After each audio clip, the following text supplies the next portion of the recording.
नमस्कार साथियों, कैसे हैं आप? आशा करता हूँ ठीक होंगे।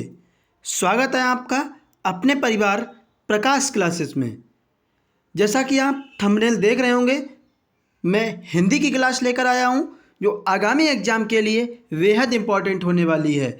अगर वीडियो पसंद आए भैया तो लाइक ज़रूर करें और ज़्यादा से ज़्यादा भैया शेयर कर दें, क्योंकि हर घर में हमारी वीडियो पहुँचे। जो हमारी बहनें बिल्कुल होम वाइफ हैं या होम में रह के तैयारी कर रही हैं, उनकी बिल्कुल फ्री में तैयारी हो सके, बिल्कुल प्रकाश क्लासेस भैया उनके लिए बेहद अच्छी वीडियो लेकर आया है। और जो हमारे भाई भैया पे नहीं कर सकते, उनके लिए भैया बिल्कुल फ्री में वीडियो लेकर आए हैं। कोई भी चार्ज नहीं, हर एग्ज़ाम की तैयारी फ्री में कराई जाएगी। प्रकाश क्लासेस को भैया सब्सक्राइब कर लें। चलिए तो स्टार्ट करते हैं बिना समय गवाए। पहला क्वेश्चन आपकी स्क्रीन पर क्या कहता है? पहला क्वेश्चन, वीडियो को पूरा वॉच करें। इसमें 50 क्वेश्चंस लिए गए हैं जो बेहद इंपॉर्टेंट क्वेश्चंस हैं भैया। देखिए, निम्नलिखित में से कौन सा हिंदी साहित्य का काल विभाजन नहीं है? हिंदी के जो विभाजन है काल के आधार पर, उनमें से 4 ऑप्शंस दिए गए हैं आपको। इनमें से एक ऐसा ऑप्शंस बताना है जो आपका काल के अकॉर्डिंग नहीं आता है। हम आपको बता दें भैया कि आधुनिक काल जो आपका आता है वो 1850 ईस्वी से आता है। 1850 ईस्वी से आता है, ठीक है। फिर हम बात करते हैं भक्ति काल की। भक्ति काल का टाइम पीरियड 1375 से लेकर 1700 ईस्वी तक है, ये भी आप ध्यान रखेंगे, ठीक है। और रीत काल आपका 1700 से 1900 ईस्वी तक आता है, ठीक है। बिल्कुल राइट आंसर आपका क्या होगा? ये तीनों काल जो हैं आपके हिंदी में यूज होते हैं, लेकिन संयुक्त काल कोई काल नहीं होता है, ठीक है। अगला क्वेश्चन, ब्रजभाषा का विकास किस अपभ्रंश से हुआ था भैया? क्या सौर सैनी, पैसाची से, मागधी से या अर्धमागधी से? तो ब्रजभाषा एक हिंदी का कहीं ना कहीं पार्ट है भैया, तो इसका जो उत्पत्ति हुई है वो कहाँ से हुई है, ये आपको बताना है। बिल्कुल सौर सैनी से भैया ब्रजभाषा का विकास माना जाता है, ठीक है। अगला क्वेश्चन आपकी स्क्रीन पर विधि व्याख्या के वीडियो लेकर आए हैं भैया। अगर पसंद आए तो लाइक जरूर करना। छप्पय किस प्रकार का छंद है? क्या सममात्रिक छंद, विषम मात्रिक छंद या अर्ध सममात्रिक छंद है? हम आपको बता दें सममात्रिक छंद में कौन सा आता है। एक आपका दोहा आता है, फिर आपका चौपाई भी आता है, ठीक है। चौपाई भी आता है और रौला भी आता है, ठीक है। ये आप ध्यान रखेंगे। विषम मात्रिक छंद आपसे पूछे जाएं तो गीतिका, गीतिका और हर गीतिका, हर गीतिका, ठीक है साथियों।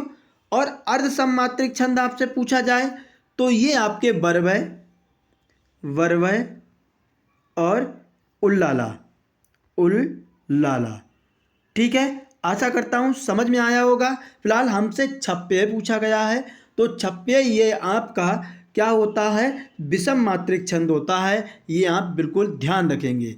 अगला क्वेश्चन आपकी स्क्रीन पर बिल्कुल आराम से हर चीज़ समझाई जाएगी। जो चीज़ समझ में ना आए भैया वो आप कमेंट करेंगे, बिल्कुल उसका उत्तर दिया जाएगा। छंद पढ़ते समय आने वाले विराम को क्या कहते हैं? हम छंद पढ़ते जा रहे हैं, एक कंडीशन ऐसी आती है कि विराम आ जाता है, तो उसको क्या गति कहते हैं।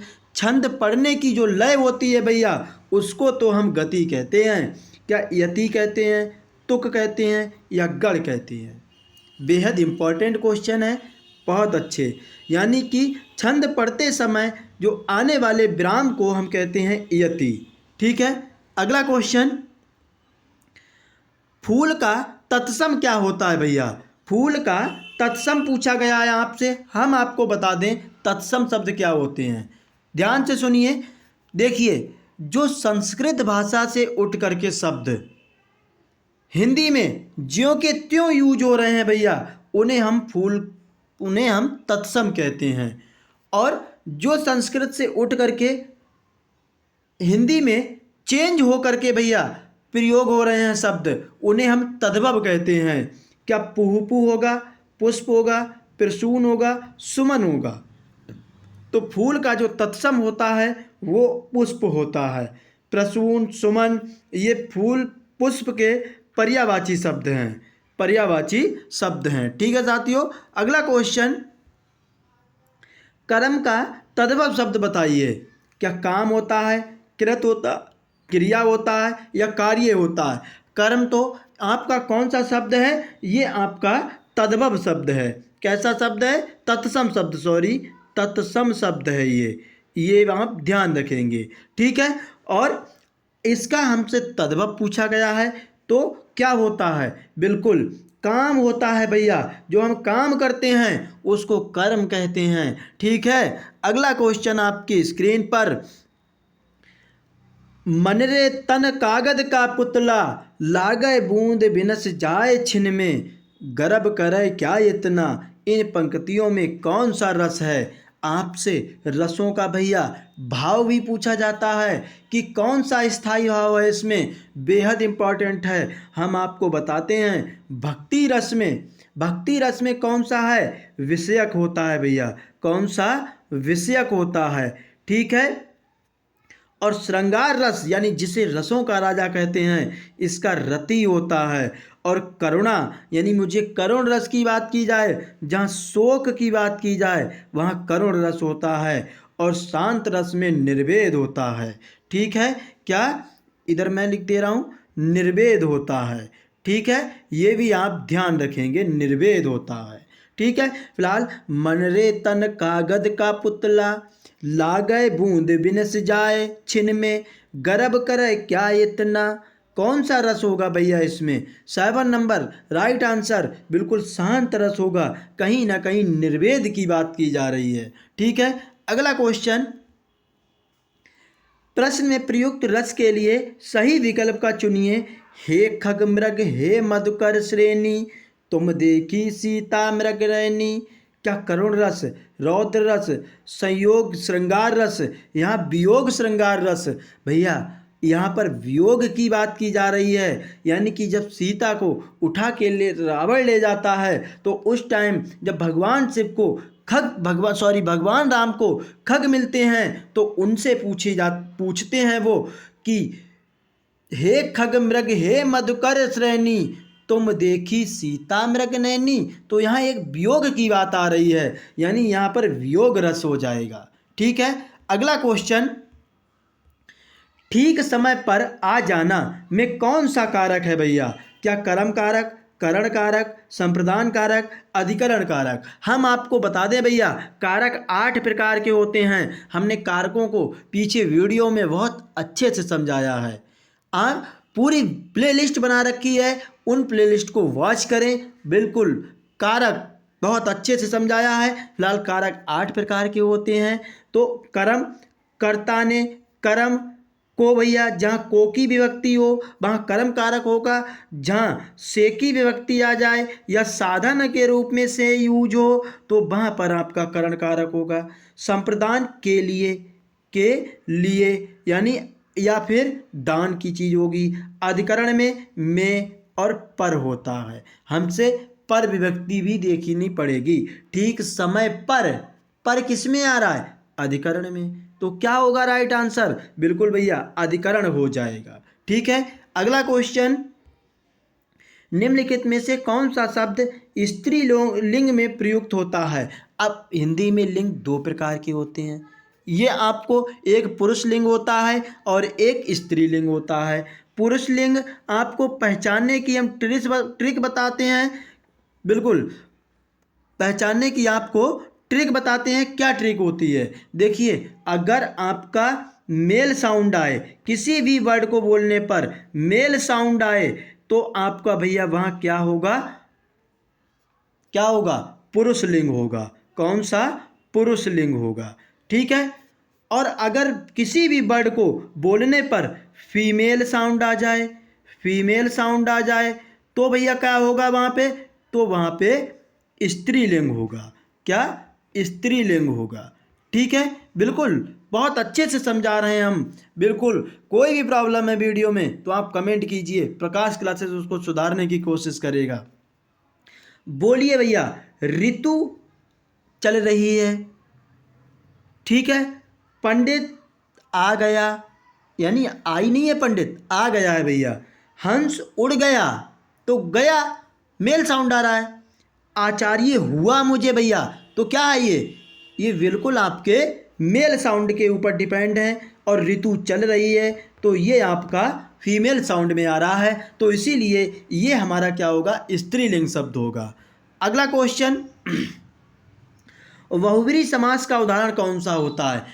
समास को भी पीछे वीडियो में मैंने बहुत अच्छे से समझाया है, चैनल पे जाकर या मैं उसकी डिस्क्रिप्शंस में आपको लिंक दे दूंगा, बिल्कुल प्लेलिस्ट वॉच कीजिए, बिल्कुल कहीं ना कहीं अच्छे से समझाया गया है। क्या पंचवटी, करोड़पति, चतुर्भुज या चरण कमल। तो बहुब्रीहि समास क्या होता है, बहुब्रीहि समास को समझिए भैया, जो तीसरे की ओर यानी किसी तीसरे की विशेषता बताए उसे बहुब्रीहि समास कहते हैं। पंचवटी में क्या होगा, पंच जहाँ संख्या आ जाए तो वहाँ से द्विगु समास होता है, द्विगु समास होता है भैया, ठीक है। करोड़पति, कैसा पति है, करोड़पति है, कहीं विशेषता बताई जा रही है तो कर्मधारय समास होगा, कर्मधारय समास होगा, ठीक है।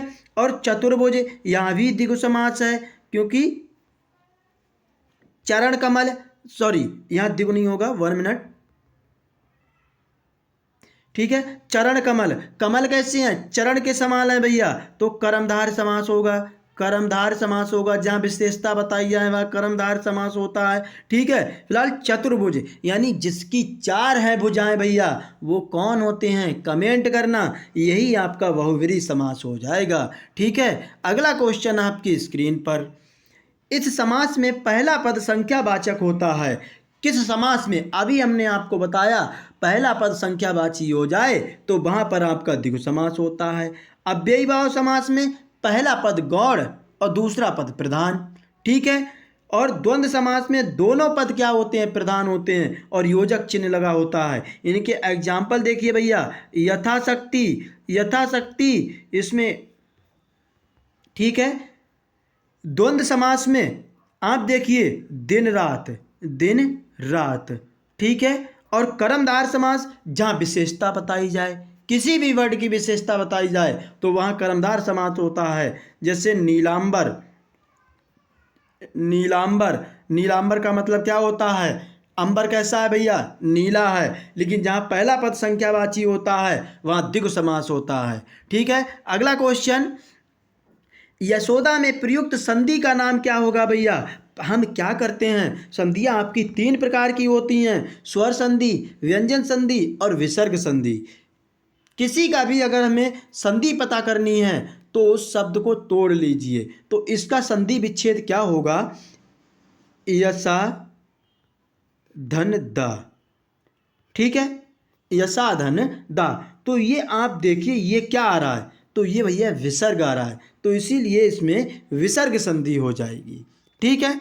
अगला क्वेश्चन, उच्चारण का संधि विच्छेद होगा, तो उच्चारण का संधि विच्छेद क्या उच्च प्लस आरण होगा, उत ह प्लस चारण होगा, उत प्लस चारण होगा या उच्च प्लस चारण होगा। ना ये होगा भैया, ना ये और ना ये, उत धन चारण ही आपका संधि विच्छेद करेक्ट हो जाएगा उच्चारण का, ठीक है। अगला क्वेश्चन, अगला क्वेश्चन, राज्यपाल में कौन सी संज्ञा है। राज्यपाल भैया बिल्कुल जो स्टेट में राज्यपाल होते हैं उनकी आपकी संज्ञा पूछी गई है। संज्ञा आपकी 5 प्रकार की होती है, 4 प्रकार की तो यहाँ दी हुई है, लेकिन एक आपकी कौन सी नहीं दी हुई है, एक समूह सॉरी व्यक्तिवाचक, जातिवाचक, भाववाचक, द्रव्यवाचक आपकी नहीं दी हुई है। कौन सी, द्रव्यवाचक आपकी संज्ञा नहीं दी हुई है। हम आपको बता दें भैया, व्यक्तिवाचक जहाँ किसी एक पर्टिकुलर बंदे का नाम लिया जाए, जैसे मैंने कह दिया रमेश भैया, या फिर दिल्ली कह दिया, मैंने दिल्ली कह दिया, तो ये आपका क्या हो गया, बिल्कुल रमेश, दिल्ली एक पर्टिकुलर नाम है, तो वहाँ व्यक्तिवाचक संज्ञा होती है। जातिवाचक संज्ञा की हम बात करते हैं तो जातिवाचक संज्ञा क्या होती है, जहाँ किसी जाति की बात की जाए, जैसे किसी का नाम ना लिया जाए, लड़का, ठीक है, या फिर भगवान, भगवान, ठीक है, भगवान में किसी का नाम नहीं लिया गया है तो ये क्या हो गया, जातिवाचक। भाववाचक, जिसे टच ना कर सके भैया, वही हमारा भाववाचक के अंतर्गत आता है। हमारी फीलिंग होती हैं, ये भी भाववाचक के अंतर्गत आती है, जैसे ईमानदारी, ईमानदारी, ठीक है, और चालाकी, चालाकी, ठीक है, बिल्कुल, बहुत अच्छे। और द्रव्यवाचक की बात करते हैं हम। द्रव्यवाचक में किसी द्रव की बात की जाए, जैसे जल, या फिर आपका जल, या फिर आपका चावल, ये क्या हैं, द्रव्यवाचक हैं। सोना भी क्या है, द्रव है भैया, तो ये क्या है हमारे द्रव्यवाचक। समूहवाचक की बात करते हैं। समूहवाचक, जहाँ समूह की बात की जाए, जैसे सेना, सेना और कक्षा। ठीक है साथियों, आशा करता हूँ ये समझ में आया होगा आपके। तो फिलहाल राज्यपाल जो है आपका, राज्यपाल भैया बिल्कुल क्या होगा 15 नंबर का। अब आप कमेंट कीजिए, बिल्कुल राज्यपाल में कोई फीमेल भी हो सकता है, कोई मेल भी हो सकता है, इसीलिए ये जातिवाचक संज्ञा हो जाएगी। अगला क्वेश्चन, भरोसे में शब्द का कौन सा रूप है। क्या विश्लेषण है भरोसा, क्रिया विश्लेषण है, संबंध बोधक है, या समुच्चय बोधक है। तो 16 नंबर का क्या होगा, संबंध बोधक होता है भरोसा भैया। ठीक है, अगला क्वेश्चन आपकी स्क्रीन पर, भग्गू सेठ तो बहुत ही दुष्चरित्र व्यक्ति हैं भैया। तो इसमें से आपको बताना है कि ऐसा कौन सा जो वर्ड है वो गलत लिखा हुआ है, जो गलत लिखा है उसका सही रूप क्या होगा ये आपको बताना है। तो क्या होगा, दुष्चरित भैया ऐसे लिखा जाएगा, बिल्कुल सही लिखा गया है, कोई प्रॉब्लम नहीं है। ठीक है, अगला क्वेश्चन आपकी स्क्रीन पर, शुद्ध शब्द चुनिए। गंगा जल क्या सही लिखा है, वे बुनियाद सही लिखा है, बड़ा सा लिखा है, या चौपाया सही लिखा है। तो 18 नंबर का राइट आंसर क्या होगा, बिल्कुल बड़ा और सा जो है ये बिल्कुल राइट लिखा गया है। ठीक है, अगला क्वेश्चन आपकी स्क्रीन पर, निम्नलिखित में से किस वाक्य में अकर्मक क्रिया है। क्रिया दो प्रकार की होती है। ठीक है, एक आपकी सकर्मक क्रिया होती है, एक सकर्मक क्रिया होती है, सकर्मक क्रिया होती है, और एक भैया अकर्मक क्रिया होती है। जिसमें कर्म हो भैया, जिसमें कर्म हो वो सकर्मक क्रिया, और अकर्मक में कर्म ना हो, कर्म ना हो भैया, तो वो हमारी क्या होती है, अकर्मक क्रिया होती है। पानी बरस रहा है, क्या कोई कर्म हो रहा है, कमेंट करना। बिल्कुल राइट आंसर क्या होगा, क्या मैं गेहूं पिसवाता हूं, बिल्कुल क्रिया हो रही है। श्याम निबंध लिख रहा है, बिल्कुल क्रिया कब हो रही है। राम मोहन को रुला रहा है, रुलाना भी एक क्रिया हो रही है भैया। को रुला रहा है यानी एक काम दूसरे से कराया जा रहा है, तो यहाँ पर प्रेरणार्थक क्रिया हो गई। प्रेरणार्थक, प्रेरणार्थक भैया क्रिया होती है। ठीक है, प्रेरणार्थक क्रिया में अपने आप क्रिया ना करके दूसरे से कराई जाती है, तो वो हमारी प्रेरणार्थक क्रिया होती है। और हम अकर्मक क्रिया और सकर्मक क्रिया को पहचानने की ट्रिक बताते हैं भैया, ध्यान से सुनना। अगर आप कोई कार्य कर रहे हैं और वो कार्य ज्यों के त्यों चल रहा है, कम नहीं हो रहा है, कोई भी चीज़ है कम नहीं हो रही है, तो भैया वो क्या है, वो आपका अकर्मक क्रिया है। जैसे पानी बरस रहा है तो कोई चीज़ कम नहीं हो रही है, तो यह अकर्मक क्रिया हो गई। आप खाना खा रहे हैं, खाना खा रहे हैं तो भैया कहीं ना कहीं तो खाना कम हो रहा है ना, तो ये कर्म हो रहा है, तो यानी कि वो चीज़ें आपकी क्या हो जाती हैं, सकर्मक क्रिया में आ जाती हैं। गेहूँ पिसवाऊंगा भैया, बिल्कुल गेहूँ कम होते चले जाएंगे, तो ये आपका क्या हो गया, सकर्मक क्रिया। निबंध लिखूंगा तो कहीं ना कहीं पेन की भी स्याही कम होगी, पेच भी मेरा कम होता चला जाएगा, तो ये भी आपका क्या है, सकर्मक क्रिया के अंतर्गत आता है। लेकिन पानी बरस रहा है, उसमें कोई भी चीज़ की कमी नहीं हो रही है, तो वो आपकी अकर्मक क्रिया हो गई। ठीक है, अगला क्वेश्चन, पुस्तकें धड़ाधड़ बिक रही हैं में धड़ाधड़ में शब्द में कौन सा रूप है। क्रिया विशेषण है, विशेषण है, क्रिया है, या प्रविशेषण है। देखिए, पुस्तकें बिक रही हैं मैंने सिंपल बोल दिया, लेकिन धड़ाधड़ बिक रही हैं, तो क्रिया की विशेषता बताई जा रही है। इसीलिए इस क्वेश्चन का राइट आंसर क्या होगा? बिल्कुल ए हो जाएगा। अगला क्वेश्चन, लंबी योग साधना से उसका ओजस्वी चेहरा देखते ही बनता था, शोकाकुल से, कामुक से, कांतिहीन से या मलिन से। तो लंबी योग साधना से उसका ओजस्वी चेहरा देखते ही बनता था, तो ये क्या है भैया? बिल्कुल बहुत अच्छे, कांतिहीन कहा जाता है इस चीज को। अगला क्वेश्चन आपकी स्क्रीन पर, जैन मत को मानने वालों में श्वेतांबर बड़ी संख्या में है।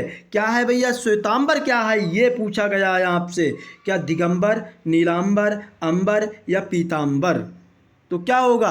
22 का राइट आंसर दिगंबर की बात की जा रही है। ठीक है, अगला क्वेश्चन आपकी स्क्रीन पर, आविर्भाव पर्यायवाची शब्द चुने। आविर्भाव का पर्यायवाची शब्द क्या होता है? क्या निर्माण, उद्भव, विकास या जन्म? तो क्या होगा? 23 का राइट आंसर उद्भव होता है आविर्भाव का पर्यायवाची शब्द।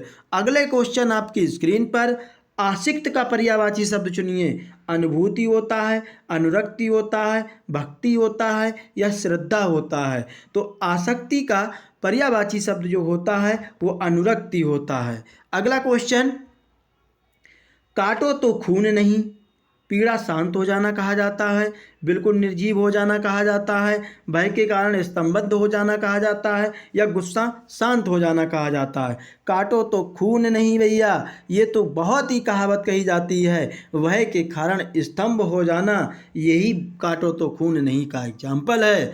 अगला क्वेश्चन आपकी स्क्रीन पर, एक आंख ना भाना, यानी मुझे वो एक आंख से नहीं भाता भैया, तो उपेक्षा करना होती है, विरक्त होना, तटस्थ होना, बिल्कुल अच्छा ना लगना।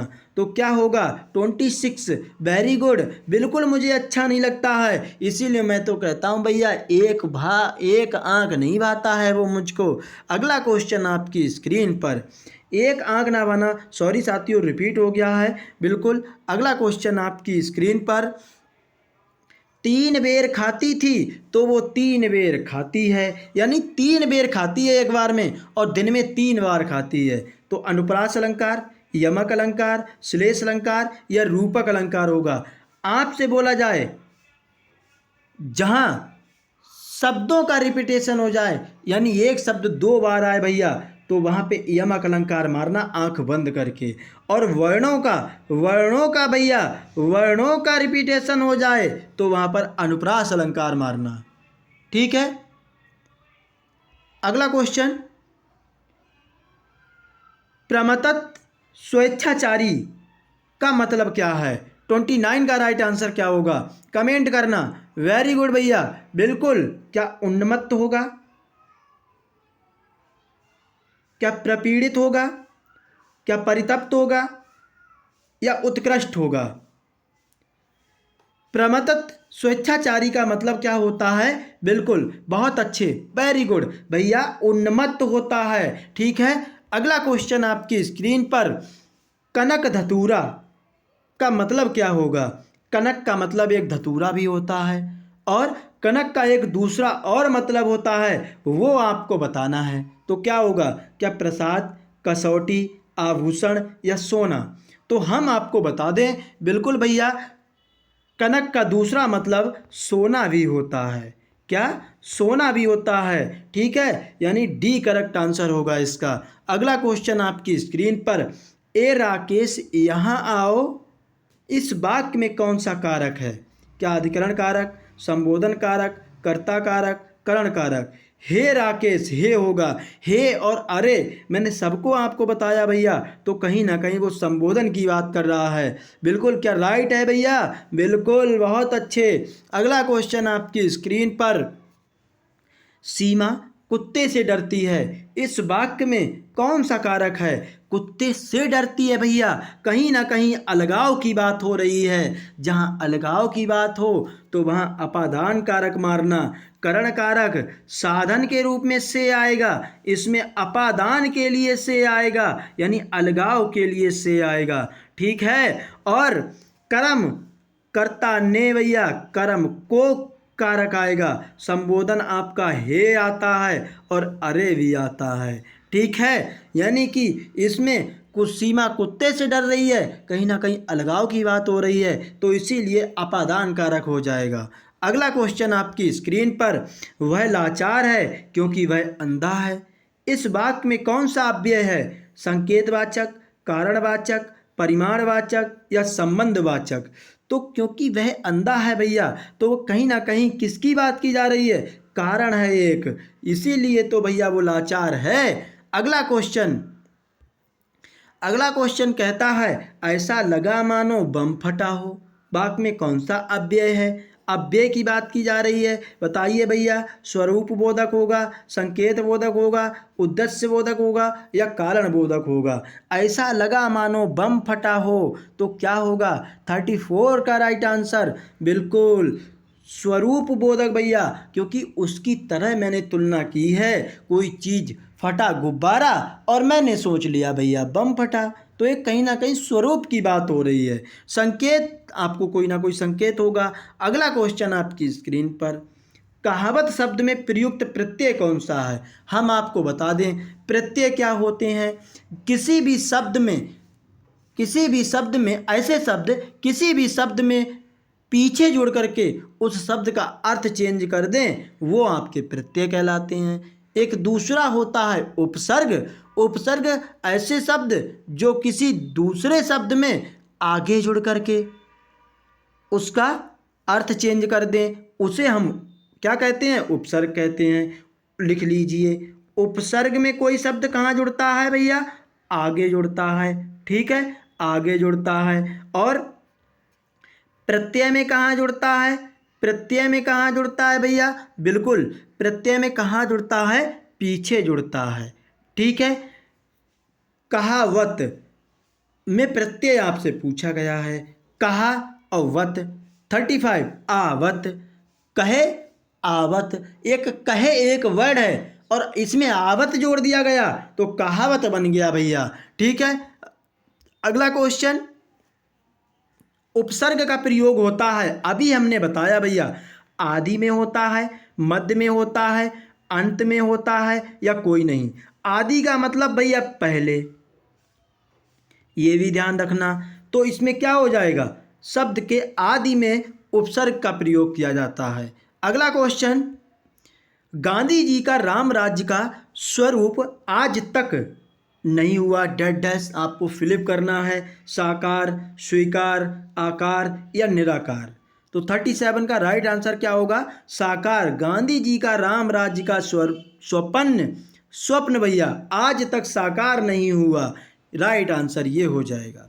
अगला क्वेश्चन, अंतर्राष्ट्रीय हिंदी कवि सम्मेलन का सबसे बड़ा काम क्या है? प्रयोजन करना, आरक्षण करना, आयोजन करना या संगठन करना? 38 फिलिप कीजिए, क्या होगा यहाँ पे राइट आंसर?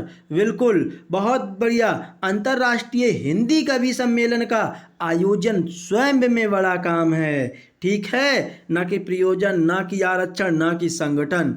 अगला क्वेश्चन, बिल्कुल अगला क्वेश्चन, ईश्वर तुम्हें दीर्घायु दे भैया, अर्थ के आधार पर वाक्य का भेद बताइए। अरे ईश्वर तुम्हें दीर्घायु दे, हमारी कहीं ना कहीं भैया इच्छा है, ये सबको आप सबकी नौकरी लग जाए, ये भी हमारी इच्छा है भैया। जितने लोग इस वीडियो को देख रहे हैं वो 100% सफलता पाएं, ये भी हमारी इच्छा है। तो यहाँ पर इच्छावाचक वाक्य की बात की जा रही है। प्रश्नवाचक जहाँ क्वेश्चन पूछा जाए, विस्मयादिवाचक क्या होते हैं? जहाँ विस्मय, हे, अरे की बात हो भैया, बिल्कुल वो। और इच्छा मैंने आपको बता दिया। निषेध जहाँ मना किया जाए यानी नहीं की बात आ जाए, ठीक है। अगला क्वेश्चन, निम्न प्रश्न में समूहार्थक शब्द को छांटिए। क्या कार्य, आवश्यकता समूह होता है, समवाय या पूर्ति? तो 40 नंबर का राइट आंसर क्या होगा? समवाय जो है वो समूहार्थक शब्द को व्यक्त करता है। अगला क्वेश्चन, इनमें से कौन भक्तिकालीन के कवि नहीं हैं? बिहारी, सूरदास, कबीरदास या तुलसीदास? तो भक्तिकालीन के कवि कौन से नहीं हैं ये आपको बताना है। हम आपको बता दें भैया, बिहारी जी जो हैं वो रीतिकाल के कवि हैं। कहाँ के? रीत काल के कवि हैं, ये भी आप ध्यान रखेंगे। सूरदास, कबीरदास, तुलसीदास, ये तीनों लोग भैया भक्ति काल के कवि हैं। कहाँ के?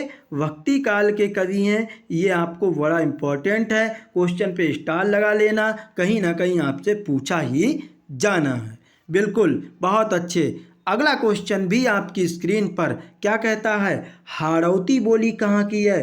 क्या पश्चिमी राजस्थान की, पूर्वी राजस्थान की, दक्षिणी राजस्थान की या उत्तरी राजस्थान की? हमें एक चीज़ इस क्वेश्चन से पता चलता है भैया, हाड़ौती बोली कहाँ बोली जाती है? राजस्थान में बोली जाती है, लेकिन किस तरफ बोली जाती है ये आप कमेंट कीजिए। क्या होगा 42 का राइट आंसर? बहुत अच्छे, पूर्वी राजस्थान में बोली जाती है। अगला क्वेश्चन भी आपकी स्क्रीन पर, सममात्रिक छंद कौन सा उदाहरण है? क्या दोहा, सोरठा, चौपाई या सभी? तो कमेंट कीजिए। हम आपको बता दें हैं, दोहा की पहचान 13-11 यानी पहले और तीसरे चरण में भैया 13 और 11 मात्राएं होती हैं।